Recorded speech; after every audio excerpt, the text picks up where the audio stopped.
let me tell you a little bit about where the Fed is on this issue, because there's a slight, kind of a sleight of hand, like a magic trick. And if you say, watch me here, you're not watching what I'm doing with my left hand over here. So over here, we say we are tapering.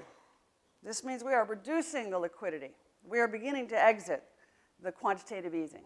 Obviously, for the property world, this has huge implications for levels of interest rates, for the prices in the property market. If that liquidity goes away, then what does it mean for prices? And they have indeed announced the beginning of that policy.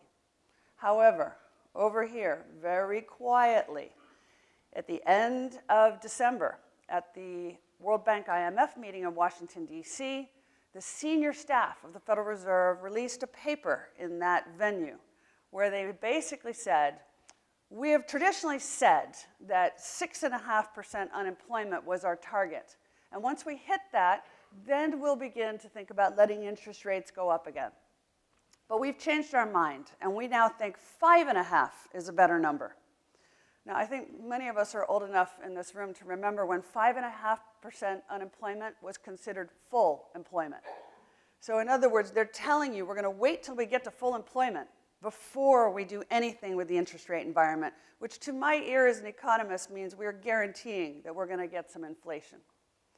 They also said, traditionally we've informally aimed at a 2% inflation target, but we think that 2.5 is a better number.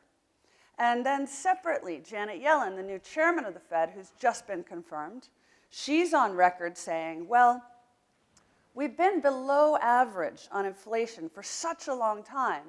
Actually, we could go above average for a while to offset this long period of history, which basically means the United States is telling you we're not going to have an inflation target of any kind. Forget it.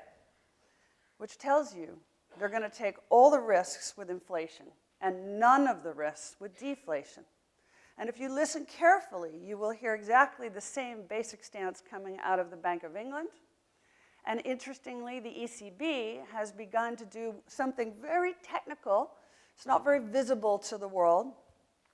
And I won't go into great detail about it, but they have stopped sterilizing their interventions, which in plain English means they're also beginning to stimulate inflation a little bit. In their world, they have to do it very quietly because those of you who are from Germany know what the reaction in Germany would be. And so this is all a very technical thing that's happening over here.